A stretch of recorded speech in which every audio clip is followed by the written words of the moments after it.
दोस्तों, वीडियो पसंद आए तो चैनल को सब्सक्राइब करें, लाइक करें और शेयर करें। दोस्तों, यदि आपने भी कभी किसी भूतिया घटना को देखा व महसूस किया हो, तो हमारे चैनल की मेल आईडी पर अपनी कहानी पूरी डिटेल्स के साथ जरूर भेजें। हम उसे अपने चैनल के माध्यम से अपनी यूट्यूब फैमिली तक जरूर पहुंचाएंगे।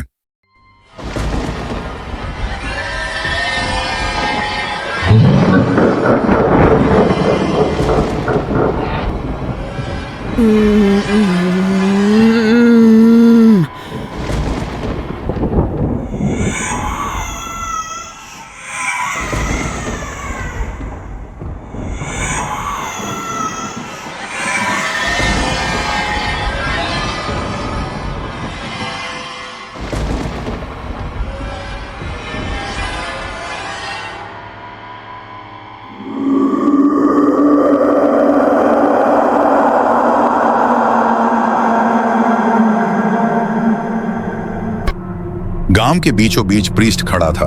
उसकी आंखों में एक अजीब सा भय और रहस्य झलक रहा था।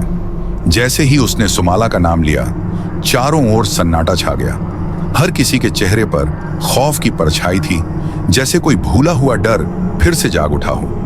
प्रीस्ट ने एक ठंडी सांस ली और चारों तरफ नजर घुमाते हुए कहा, क्या तुम लोगों ने कभी सोचा है कि हर रात सूरज ढलने से पहले गांव के हर मर्द, औरत और बच्चे को घर के अंदर जाने को क्यों कहा जाता है? क्यों तुम सब सालों से इस परंपरा का पालन करते आ रहे हो, पर इसकी असली वजह कभी जानने की कोशिश नहीं की? गांव वालों के माथे पर शिकन गहरी हो गई। किसी ने हिम्मत कर पूछा, पर आखिर क्यों? ये कैसा भय है जिसने हमें पीढ़ियों से बांध रखा है? प्रीस्ट का चेहरा गंभीर हो उठा। उसकी आवाज धीमी मगर बोझिल हो गई। इस गांव की रातों के अंधेरे में एक खौफनाक सच छिपा है, एक ऐसा सच जिसे जानने की हिम्मत आज तक किसी ने नहीं की। लेकिन अब वक्त आ गया है कि तुम सबको बताया जाए कि हर रात अंधेरा गिरते ही तुम्हारी छतों के ऊपर जो सन्नाटा रेंगता है, वो सिर्फ हवा नहीं बल्कि एक भूली हुई आत्मा की मौजूदगी है। भीड़ में फुसफुसाहट शुरू हो गई। कुछ लोगों ने बेचैनी से एक दूसरे की ओर देखा, लेकिन प्रीस्ट की अगली बात ने सबको सन्न कर दिया। जिसका नाम तुमने कभी नहीं सुना, जो तुम्हारी परछाइयों में भी छिपी रही, जिसका जिक्र करना भी तुम्हारे बुजुर्गों ने मना कर दिया था, वो कोई और नहीं, सुमाला है। एक महिला की हल्की चीख निकल गई। कुछ बच्चों ने अपनी माओ का आंचल पकड़ लिया। वो कौन है और वो हमें क्यों मारना चाहती है? एक युवक ने कांपती आवाज में पूछा। प्रीस्ट ने गहरी सांस लेते हुए धीरे से कहा, क्योंकि इस गांव ने उसकी चीखें अनसुनी कर दी थीं, और अब वो चाहती है कि हर कोई उसकी चीख सुने। हर रात जब अंधेरा गहराता है, वो लौटती है। तुम्हारी गलियों में, तुम्हारे दरवाजों के पीछे, तुम्हारी खिड़कियों के बाहर इंतजार करती है कि कोई एक गलती करे। और फिर प्रीस्ट चुप हो गया। उसकी आंखें भय से फैल गईं, जैसे उसने कुछ देख लिया हो, लेकिन उसने कुछ नहीं कहा। गांव वाले सहम गए। ठंडी हवा बहने लगी और तभी प्रीस्ट ने गांव वालों से कहा,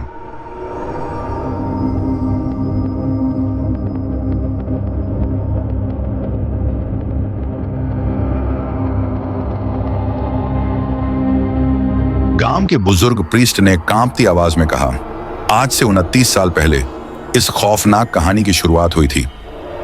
1947 का साल था। सेमरंग गांव में एक धनवान जमींदार सोएट जीमन अपनी खूबसूरत पत्नी सुलासरी के साथ रहता था। उनकी जिंदगी में ऐशो आराम की कोई कमी नहीं थी, मगर एक कमी थी जो उनके दिल और दिमाग को चीर रही थी, औलाद की कमी। शादी को 8 साल बीत चुके थे, मगर सुलासरी अब तक मां नहीं बन पाई थी। यह दर्द जितना उनके लिए निजी था, उतना ही उनके लालची रिश्तेदारों के लिए एक मौका भी। खास तौर पर सोएट जीमन का चाचा, जो हर मौके पर ताना मारता, इस जमीन का क्या करोगे? तुम्हारी कोई संतान नहीं है, इसे मुझे दे दो। मेरे 8 बच्चे हैं, मैं इसे अच्छे से संभाल लूंगा। ये बातें सोएट जीमन के मन में एक कांटे की तरह चुभ थी। हर दिन, हर रात यही ख्याल उसे परेशान करता। एक दिन वो गुस्से से भर उठा और अपनी पत्नी से कहा, अगर इस साल तुमने मुझे संतान न दी तो मैं दूसरी शादी कर लूंगा। ये सुनते ही सुलासरी के दिल पर मानो कहर गिर गया हो। उसकी आंखों से आंसू झलक आए और वो चुपचाप घर से बाहर निकल गई। सुलासरी अपने घर से बाहर अपने फार्म हाउस के एक हट के पास चली गई। तभी उसने अपने नौकरों को फुसफुसाते सुना।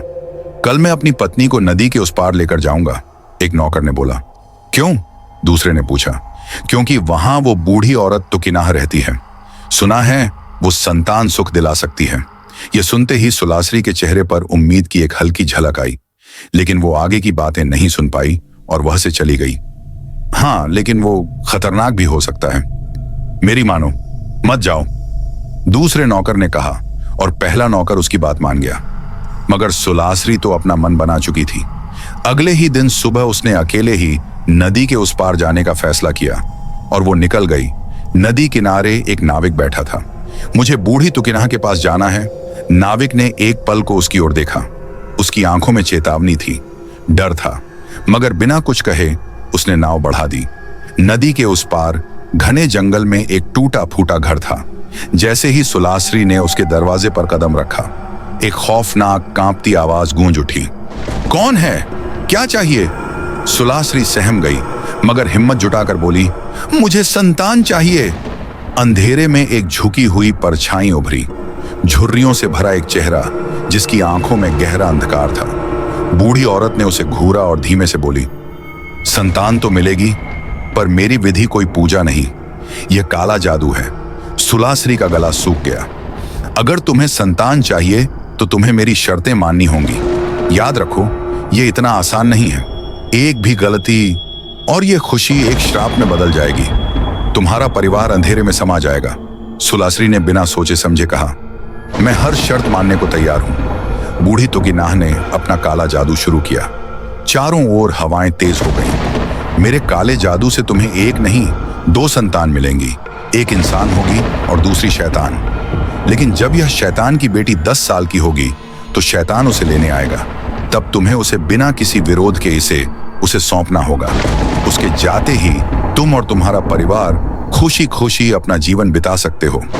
लेकिन कोई भी गलती की तो इसका अंजाम बहुत ही भयानक होगा। सुलासरी ने कांपते हुए कहा, मैं तैयार हूं। बूढ़ी तुकिनाह ने उसे जमीन पर लिटा दिया और कोई अज्ञात भाषा में मंत्र बुदबुदाने लगी। अचानक सुलासरी के शरीर में एक झटका लगा। भयानक दर्द शुरू हो गया। उसका शरीर ऐंठने लगा, आंखें ऊपर चढ़ गईं, मुंह से चीखें निकलने लगी। पूरा जंगल जैसे उसकी चीखों से कांप उठा। तभी अचानक सब शांत हो गया। तुकिनाह ने आंखें बंद करके गहरी सांस ली और धीमे से कहा, अब इंतजार करो, ठीक 9 महीने बाद तुम्हारी दोनों बेटियां जन्म लेंगी। सुलासरी के चेहरे पर खुशी आ गई। समय बीतता गया। ठीक 4 महीने बाद अचानक सुलासरी को दर्द उठा। घर में काम करने वाली बूढ़ी दाई आंटी सम, जो घर की देखभाल करती थी, उसने सुलासरी को देखा और समझ गई और भागती हुई सोएटजीमन के पास गई। मालिक, जल्द ही आप पिता बनने वाले हैं, और एक नहीं, आप 2 बेटियों के पिता बनेंगे। यह सुनकर सोएटजीमन बेहद खुश हुआ। उसने गांव में दावत का ऐलान कर दिया। रात में पति पत्नी खुशी खुशी बच्चों के नाम सोचने लगे। सुलासरी, हमारी बेटियों का नाम क्या सोचा है? सोएटजीमन मुस्कुराते हुए, पहली बेटी कुमाला और दूसरी सुमाला। और फिर वो भयानक रात आ ही गई। बाहर आंधी तूफान तेज हो चुका था। घर के दरवाजे जोर जोर से हिल रहे थे। सुलासरी दर्द से कराह रही थी और उसकी आंखों के सामने अजीब छाया दिखाई दे रही थी। तभी एक चीख गूंज उठी। आंटी सम ने सुलासरी की पहली संतान को गोद में लिया, लेकिन उसकी आंखें छलक गईं, क्योंकि वो बच्ची मरी हुई पैदा हुई। उसने कांपते हुए मासूम कुमाला के निष्प्राण शरीर को पालने में लिटा दिया। लेकिन अभी दूसरी संतान का जन्म बाकी था। और फिर एक और भयंकर चीख। आंटी सम ने दूसरी बच्ची को गोद में लिया और भय से सिहर उठी। हे भगवान! बच्ची का सारा शरीर लाल था। उसकी सफेद निर्जीव आंखें, नुकीले दांत और डरावनी शक्ल, वो कोई आम इंसान नहीं लग रही थी। सोएटजीमन बेसब्री से बाहर इंतजार कर रहा था। तभी आंटी सम ने कांपते हुए उसे बताया, आपकी पहली बेटी मर चुकी है और दूसरी, उसे मत देखिए। लेकिन सोएटजीमन आग बबूला हो गया। वो तेजी से कमरे में घुसा और जैसे ही उसने सुमाला को देखा, उसका खून खौल उठा। ये कोई इंसान नहीं, ये एक श्राप है। उसने अपनी कमर से खंजर निकाला और सीधे सुमाला के सीने में घोंप दिया। सुमाला चिल्लाने की बजाय बस उसे घूरती रही। निर्जीव सफेद आंखों से, और फिर सन्नाटा। सुमाला जन्म लेते ही खत्म हो गई। अचानक कमरे में बच्चे के रोने की आवाज गूंज उठी।